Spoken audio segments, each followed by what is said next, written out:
உலக தமிழ் உறவுகளுக்கு அன்பு வணக்கம். நான் இலங்கையிலிருந்து மகேஸ்வரன் தீபன். உங்களுக்கு இலங்கையில் ஏற்பட்ட இந்த அனர்த்தம், இயற்கை அனர்த்தம் காரணமாக மின்சாரம் சரியான இது கிடைக்கல. அதால் சில வீடியோக்களை ப்ரிப்பேர் பண்ணி போடுறதுக்கு டைம் இல்லாண்டி அப்படி நம்ம நேரத்தை பயன்படுத்தி வீடியோ போட போகிற நேரம் அதுக்குரிய நேரத்துக்கு நம்ம குறியாக இருக்கிறது இல்லை. கரண்ட் வார நேரம் எனக்கு வேலையாக இருக்கும். அப்படியான பிரச்சனையால் வீடியோ சரியாக போடுறாங்க. இதால் யூடியூப் அல்கோரிதமும் எனக்கு நிறைய பாதிப்புகளை கொடுத்துக்கோங்க. வீடியோ வியூ ஆகிற வீதம் குறைந்து கொண்டு வருது. ஸோ அதால் வீடியோக்களை நான் ஸ்க்ரீன் ஷேர் பண்ணுறது, ஹை குவாலிட்டியான ஆடியோ ரிலீஸ் பண்ணுறதுல நிறைய சிக்கல். அதுக்கு மென்பொருட்கள் அது நிறைய விஷயங்கள் தேவைப்படுது. ஸோ நம்ம ஒரு லோ பட்ஜெட்டில் ஒரு விஷயத்தை ஹை குவாலிட்டியாக கொண்டு போகிற நேரம் சில பிரச்சனை இருக்குது. ஒன்று ஆடியோ குவாலிட்டியாக வந்தால் வீடியோ குவாலிட்டியாக வராது. ஸோ அப்படியான பிரச்சனை. அதால் நீங்கள் இனிமேல் ஏற்படுற சில இதில் மிஸ்டேக்களுக்கு என்ன நீங்கள் மன்னிக்கணும். ஸோ அதாவது நான் டியூன் போட்டிருந்தேன். டியூனுக்கு அப்படி லிரிக்ஸ் எழுதுறேன்னு சொல்லி போட்டிருந்தேன். அது சில பேர் அவ்வளோவா ஆதரிக்கலை. பட் அது சின்ன விஷயமா இருக்கும். அது லிரிக்ஸாக மாறி பாட்டாக மாறுறேன் பிரம்மாண்டமாக இருக்கும். தான் உலகம் அப்படிதான். ஒரு விஷயத்தை உருவத்தை செய்ய ஆரம்பிக்க உலக ஏதோ மாதிரி இருக்கும். செஞ்சு முடிச்சு பெயிண்டிங் பண்ணி கிளியர் ஆகணும்னு இந்த உருவம் அழகாக இருக்கும். அது மாதிரி ஒரு விஷயம் தான் அது. ஸோ இனி வர வீடியோக்களினுடைய விஷயங்கள் எல்லாம் ஒரு ஒரு குறிப்பிட்ட லெவலில் தான் இருக்கும். ஆடியோ குவாலிட்டியில் அப்படி இப்படி இருந்தால் நீங்கள் இதை பொருட்படுத்தக்கூடாதுன்னு சொல்கிறேன். அது மட்டும் இல்லாமல் வேறு வீடியோக்களும் வரதுக்கு வாய்ப்பு இருக்குது. ஏன்னா யூடியூப் சேனல்ன்ற அடிப்படையில் எனக்கு சில பிரச்சனைகளை ஏற்படுத்தி கொண்டிருக்குது.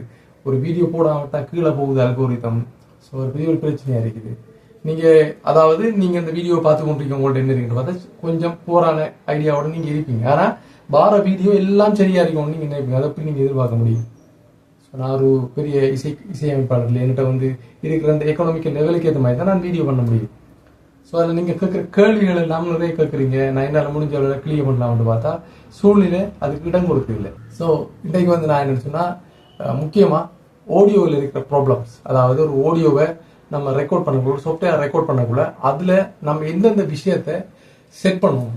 இது ஒரு பிகினிங் லெவலில் இருக்கக்கூடிய இவருக்கும் புரியும். அதாவது ஒரு ஆடியோ நம்ம ரெக்கார்ட் பண்ணும்போது அதுக்கண்டு சில அடிப்படையான செட்டிங்ஸ் இருக்கு. அந்த செட்டிங்ஸை நீங்கள் பாவிக்கிற எந்த ஒரு சாஃப்ட்வேராக இருந்தாலும் ஆடியோ, அதை டோன்னு சொல்லுவாங்க, டிஜிட்டல் ஆடியோ ஒர்க் ஸ்டேஷன், ஒரு நல்ல லெவலில் ஆடியோ ரெக்கார்ட் பண்ணக்கூடிய இடத்துல நீங்கள் செட் பண்ண வேண்டியது. நீங்கள் பல இடத்தை பார்த்துருக்கலாம். பட் இருந்தாலும் நான் மிகவும் சிம்பிளாக அதை சொல்லித்தரோம். அதை நான் இந்த கேமராவிலே வீடியோ எடுக்கிறேன். அந்த ப்ரோன் பேஜை நீங்கள் அதை பார்த்து தெரிஞ்சு கொள்ளலாம். வாங்க வீடியோவில் போகும். அதாவது நான் பாவிக்கிற Cubase 5 என்னென்னு சொன்னால் உங்களுக்கு நான் மற்ற சாஃப்ட்வேரை சொல்லித்தர முடியாது. காரணம் என்னென்னு சொன்னால் நான் எல்லாத்துலேயும் எனக்கு அதை ஒர்க் பண்ண வேண்டிய தேவைகள் ஒன்று. ரெண்டாவது உங்களுக்காக நான் அதை தயார்படுத்தி செய்கிற நேரம் எனக்கு அதுக்குரிய டைம் பிரச்சனை, அதை பை பண்ணி வாங்கணும். ஸோ அது பல பிரச்சனை இருக்குது. அதால் நான் உங்களுக்கு Cubaseலாம் நான் என்னுடைய ஆடியோ நான் படிப்பிக்கிற விஷயங்கள் அதிகமாக பாவிக்கிறேன். ஸோ அதால் நான் இது எப்படி உதாரணத்துக்கு நீங்கள் ஒரு ப்ராஜெக்ட் ஆரம்பிக்க போகிறீங்கன்னா பெஸ்ட்டாக மோர்ன்றதுக்கு போய் எம்டியை தான் எடுக்கணும். எம்டி ட்ராக் எடுப்பீங்க. எடுத்து அதில் போய் நம்ம ஃபோல்டர் எங்கே இருக்க வேணும் நீங்கள் கருத்துறீங்களோ அந்த இடத்துல ஒரு ஃபோல்டரை நான் டிஎன்ற ஃபோல்டருக்குள்ளே நான் ஒரு ஃபோல்டர் டெஸ்ட்டுன்னு போடுறேன். பாருங்கள், ஒரு ஃபோல்டருண்டை போட்டு டெஸ்ட்டுன்னு செலக்ட் பண்ணிட்டேன். செலக்ட் பண்ணோன்னு இங்கே பாருங்கள், இந்த கீழே டெஸ்ட்டுண்டு இதுக்கு ஒரு நேம் ஒன்று கொடுக்கலாம். நீங்கள் ஏதாவது ஏஎஸ்சின்னு சும்மா போட்டுங்க, ஒரு நேம் போட்டுதுன்னா ஓகே பண்ணால் க்ரியேட் பண்ணி வந்துடும். இப்போ பார்த்தீங்கன்னா ப்ரொஜெக்ட் நீங்கள் ப்ரொஜெக்டை ஸ்டார்ட் பண்ணலாம். ஆனால் பட் அதில் இருக்கிற மிக முக்கியமான விஷயம் என்னட்டா இங்கே இருக்கேன்னு சொன்னால் நீங்கள் ப்ரொஜெக்ட்டுக்கு போகிறோம். இந்த ப்ரொஜெக்ட்டுக்குள்ளே போனீங்கன்னு சொன்னால் முதலாவது ப்ரொஜெக்ட் செட்டப் பண்ண ஒன்று இருக்கும். இதுதான் மிக முக்கியம். இந்த ப்ரொஜெக்ட் செட்டப்புக்கு போனீங்கன்னு சொன்னால் இதில் சாம்பிள் ரேட் எவ்வளோ ஒன்று இருக்கும். பொதுவாக ஆடியோ குவாலிட்டிக்குரிய சாம்பிள் ரேட் 48,000 இருக்கும். இதில் நிறைய என்றதில் 192 வரைக்கும் இருக்கு. மினிமம் 44,000 வரைக்கும் இருக்கு. ஆனால் 48 நம்ம செலக்ட் பண்ணிக்கோம். அதே மாதிரி வந்தீங்கன்னா எத்தனை பிட்டில் ரெக்கார்ட் பண்ண போகிறீங்க. இதில் 16 பிட் சரியா லோ குவாலிட்டி. ஸோ 24 பிட் இது ஸ்டூடியோ குவாலிட்டி. இதில் எந்த ஃபைல் டைப்பில் நீங்கள் ரெக்கார்ட் பண்ண போகிறீங்க. நிறைய ஃபைல் டைப் இருக்குது. ஒரு ஆளும் ஒரு விதத்தை பண்ணுவாங்க. பட் நாங்கள் பொதுவாக யூஸ்வலாக யூஸ் பண்ணுறது வேவ் ஃபைல்.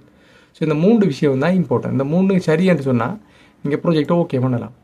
ஓகே பண்ணிவிட்டு இதில் ரைட் கிளிக் பண்ணி உங்களுக்கு ஆடியோ ட்ராக் வேணுமா, இல்லை இன்ஸ்ட்ருமெண்ட் ட்ராக் வேணுமா, இல்லை மிடி ட்ராக் வேணுமா, இது மேலதிகமாக நிறைய வீடியோ ட்ராக், டெம்ப்ளோ ட்ராக், இதில் நிறைய இருக்குது. நீங்கள் ஒர்க் பண்ணிக்கலாம். அது எல்லாத்துக்குமே பேசிக் என்னென்னு சொன்னால் நீங்கள் ஆடியோ ட்ராக்னா ஆடியோ ட்ராக் எடுத்துகிட்டு மோனோ என்ன லெஃப்ட் மோனோவா, ஓகே இதில் என்ன பேர் வோக்கல் நம்ம கொடுத்துட்டு இதை ஓகே பண்ணோன்னே இந்த முதல்ல ட்ராக் வந்துடும். இதில் ரெக்கார்ட் பண்ண முடியாது. அதுபோல் இன்ஸ்ட்ருமெண்ட் ட்ராக்னா இன்ஸ்ட்ருமெண்ட் என்ன இன்ஸ்ட்ருமெண்ட் கலியன் சோனிக்னு சொல்கிறது இது இந்த டோன்ஸுக்குரியது. ஸோ இதை ஒன்றை செலக்ட் பண்ணிவிட்டு நேம் கொடுத்தோம்னா வந்துடும். கொஞ்சம் டிலே ஆகும். இதில் நாங்கள் தேவையான இன்ஸ்ட்ருமெண்ட்டை செலக்ட் பண்ணிவிட்டால் அந்த ஹெலியன் சோனிக்கு வந்துடும். ஸோ இதில் நான் மீடியெல்லாம் ப்ளே பண்ணலாம். சரி, இவ்வளோதான் இதில் விஷயம். அதை விட நீங்கள் பார்த்தீங்கன்னா அடுத்தது இந்த மெட்ரோனோம் செட்டப். இதில் பார்த்தீங்கன்னா மெட்ரோனோம் இருக்குது. இது வந்து 120 பிபிஎம்மில் போஃபோன்றில் டிஃபால்ட்டாக இருக்குது. இது வேணும்னா நீங்கள் சேஞ்ச் பண்ணிக்கலாம். அதில் கிளிக் பண்ணிவிட்டு 100 கொடுத்துட்டு என்ன டெம்போ ஒன்று கொடுத்துட்டு நீங்கள் யூஸ் பண்ண வேண்டியது. இவ்வளோதான் விஷயம். இது பேசிக்கான விஷயம். இந்த விஷயம் தெரிஞ்சிருந்தால் இதை செய்யாமல் எந்த சாஃப்ட்வேர்லையும் செய்யாதுங்க. எந்த சாஃப்ட்வேரில் போனாலும் அங்கே வந்து ப்ரிஃபரன்ஸ் இருக்கும். சில இடத்த ஆடியோ செட்டப் பண்ணுறீங்க. ஒரு இடத்த ஒரு மாதிரி. அதில் ஆடியோ செட்டப்பில் மிக முக்கியம் ஸ்டூடியோ தான் இதுக்கு வரும். சிலருக்கு வந்து வேறு மாதிரி வரும். ஸோ இதில் ஸ்டூடியோ செட்டப்பில் போய் பார்த்தீங்கன்னா இதில் பாருங்கள், நான் யூஸ் பண்ணுற காட்டுற பேர் ரிலீஸ் ஆடியோன்னு சொன்னால் நம்ம இந்த சாஃப்ட்வேர் ப்ளே பண்ணி கொண்டிருக்கக்குள்ள வெளியால் ஒரு மீடியா பிளேயரை ப்ளே பண்ணுறது அலோ பண்ணுற மாதிரி இதை கிளிக் பண்ணி வச்சுருக்கோம். அதுபோல் இங்கே பாருங்கள் இந்த ஆடியோ செட்டப்பில் நான் என்னென்ன இருக்குதுன்னு. ஸோ இதான் இந்த sound card US 122 MKI. So அதில் வந்து பார்த்தீங்கன்னா கண்ட்ரோல் செட்டப். இதெல்லாம் வந்து டிஃபால்ட்டாகி அது சரியாயிடும் ஆட்டோமேட்டிக்காக அரேஞ்ச்மெண்ட். ஸோ பிஎஸ்சி சிஸ்டம் லிமிக்க போனீங்கன்னா இன்புட் என்ன அவுட்புட் என்ன நம்ம கொடுக்கணும்.